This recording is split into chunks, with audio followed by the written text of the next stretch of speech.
Chapter 5. Okay, GD, where would you begin? You're in charge, GD replied. That isn't what I asked you, Constance said. Let's make this a team effort. What do you say? You make it sound like a game, GD told her, looking very serious all of a sudden. Well, it is, sort of, Constance replied. That old lady is lying very ill in hospital, and you make it sound like a game. GD admired Constance, and even envied her in many ways. She was young, intelligent, and would one day be a famous lawyer. She would defend people, or prosecute them perhaps, in the highest courts in the land. And he would be able to tell people that he had known this famous lady in the days when she was new to the law, just after she had left the university. Yes, he admired Constance, but he was unhappy when she talked in this wry. Look, GD, we can walk round all day with unhappy faces, Constance said, and make ourselves completely miserable worrying about Emily Louise. But that won't help her one little bit. People are sick. Many die every day. The world cannot stop. The whole country cannot mourn. This is one woman, not the president. Don't say that, GD said sharply. Why ever not? Constance asked him, laughing. Because, GD said, and he sounded very serious. Because. What kind of answer is that? Constance had never known GD like this before. Of course, she had only ever known him as a colleague in the office at Miser and Associates. She had assumed that he was quiet and serious in the office out of respect for his colleagues or because he feared Mrs. Mariby. Now she was learning that he was a serious young man, a very serious young man indeed, no matter where he was. It was early in the morning. The sun had not yet reached its high point, but it was getting hotter with every passing minute. Constance was wearing jeans, a white shirt, and flat shoes. Because she was not going into the office, there was no need to dress in a formal way. GD, on the other hand, was dressed in exactly the same clothes as he wore every day for the office. Do you like my jeans? Constance asked him. She intended to tease him. She had to stop herself from smiling. I suppose they okay, GD replied. No, tell me what you really think, Constance persisted. They a bit small, aren't they? Small. Carrot, you know, tight, GD answered, and it was plain to see that he was embarrassed. They meant to be tight, Constance said. And then she added, but let's change the subject. Let's get down to the serious business, shall we? GD sighed with relief. He would rather be serious and talk business than discuss fashions in jeans. In all his life he had never worn jeans and he did not think that he ever would. Yet he could not help admiring Constance's figure. If jeans suited anyone, they suited her. This is a large city, Constance said. We have to try and find one person in it. Where do you suggest we should begin? I don't really know. Look, GD, I asked Mr. Tembisa to let you come with me for a couple of days because I thought you might be helpful. There was no point in telling him the truth, that this had been Mrs. Mariby's idea, and Peter Tembisa had agreed. Let him think that it had been Constance's idea. That was what he wished to believe. I'm grateful, Constance. Don't think I'm not. Hey, man. You don't have to be grateful at all. You've worked for the company more years than I have. I want to learn from you. We could begin at the council offices, GD suggested. The council offices. The city. I mean, they have a lot of records, GD added. That's quite true, Constance agreed. They went first to the council housing department. Constance spoke to several people. She explained briefly the purpose of her visit to the office and why she needed to find Daniel Clark very quickly. Everybody she spoke to asked her to produce evidence of her identity. She explained that she was not carrying any ID but a telephone call to Tembisa and Associates was all that was required. Everyone asked her to wait while they made inquiries of someone in authority. It seemed that no one was willing to take responsibility, and no one was going to make a phone call to get authority either. Finally, Constance was shown into the office of the chief housing officer. This happened to be a woman. Constance felt happy.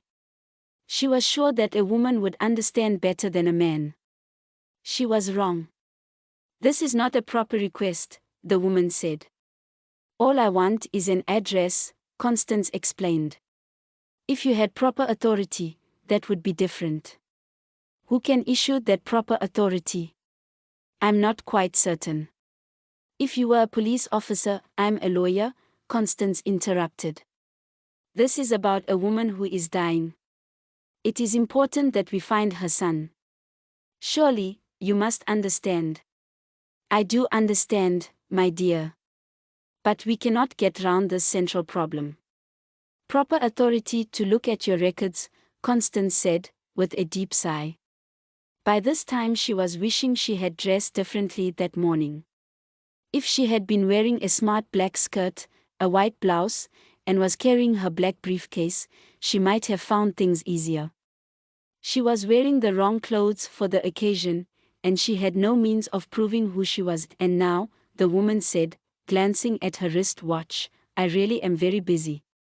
"Thank you for your time," Constance said glumly, as she stood up. She shook hands with the woman and went out of the office. "Thank you very much," she thought. "Thank you for nothing." "Any luck?" GD asked. He was sitting next to a brick wall, away from the heat of the sun. Constance shook her head. "They refused," she said despondently. "Refused?" GD repeated. "No ID," Constance replied. "No proper authority." They walked together along the busy pavement. Constance was thinking very hard. She had been foolish. She and GD had met that morning, and so far they had wasted 2 valuable hours. She had failed to do her homework, meaning she had not planned properly. She ought to have made plans the previous evening. Instead, she had spent the time listening to music. She should have planned her day first and then listened to music. Instead, she had foolishly believed that it would all be very easy. She was Constance Majolo, a university law student, who had graduated with distinction and honors. Therefore, doors would be open to her. All she had to do was smile, mention the name of Tembisa and Associates, and every official in the city would be anxious to open their files and records. "No chance." Constance said aloud, "Sorry."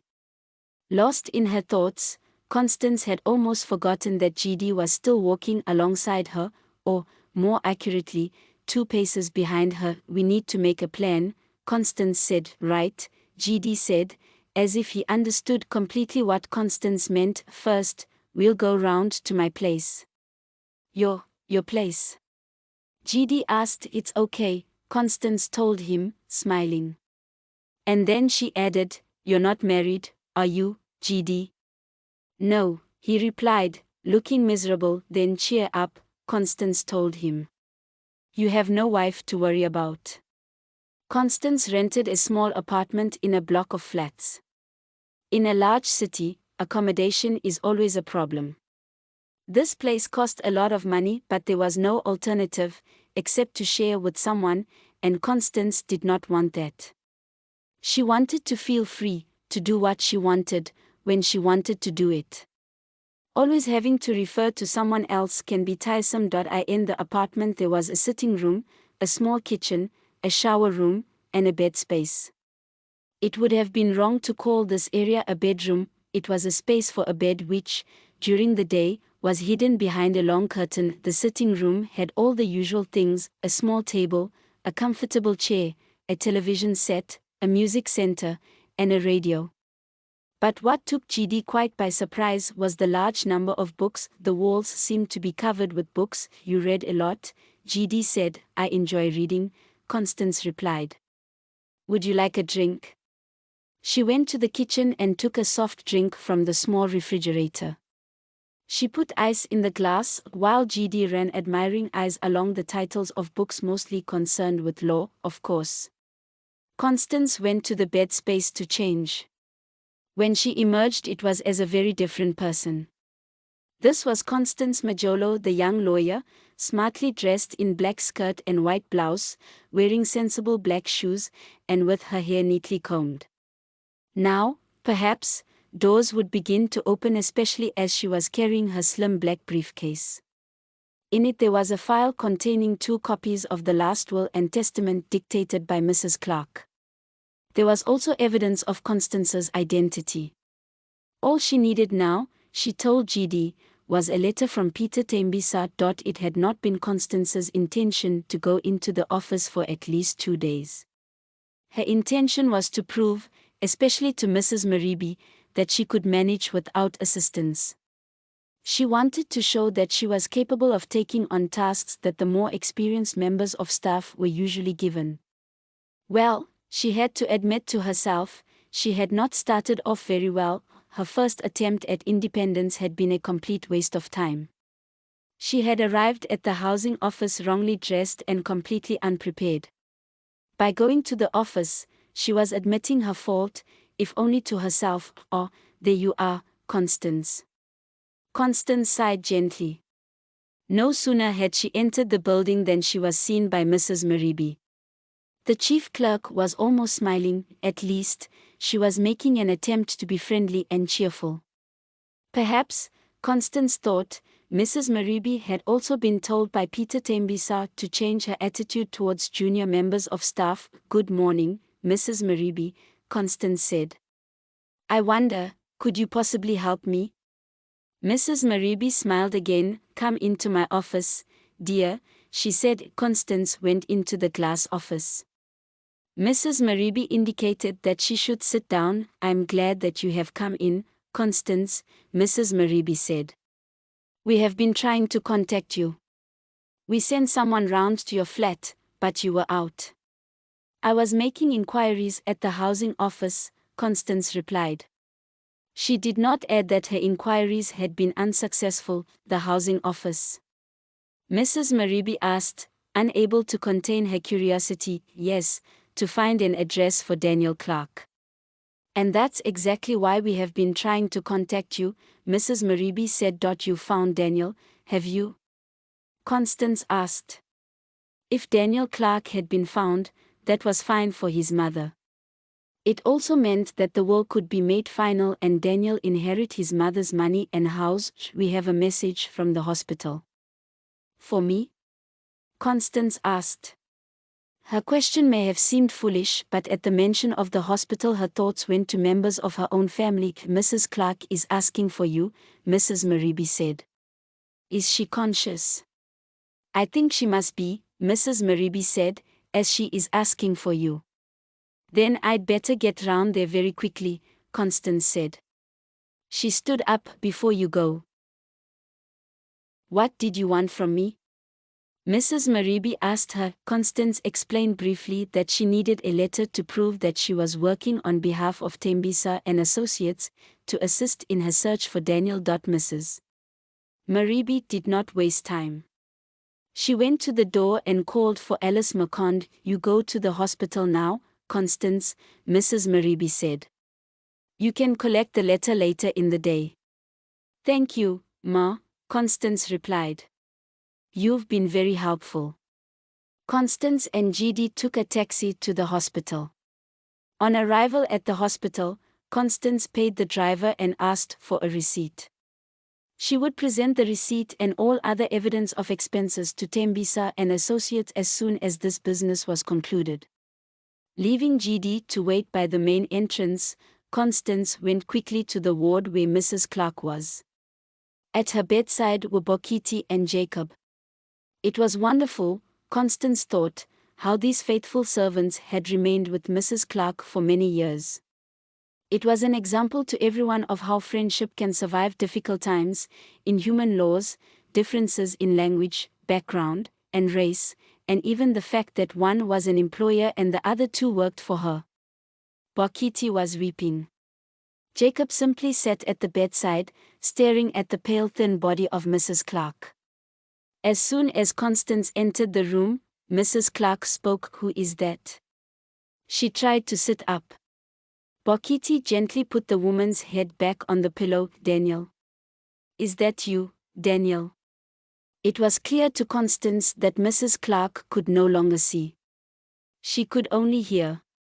Constance wasn't sure whether or not she should speak. "Who is that?" Mrs. Clark asked again. "Constance. Constance Majolo. From Tembisa and Associates." "Where is Daniel? Where is my Daniel?"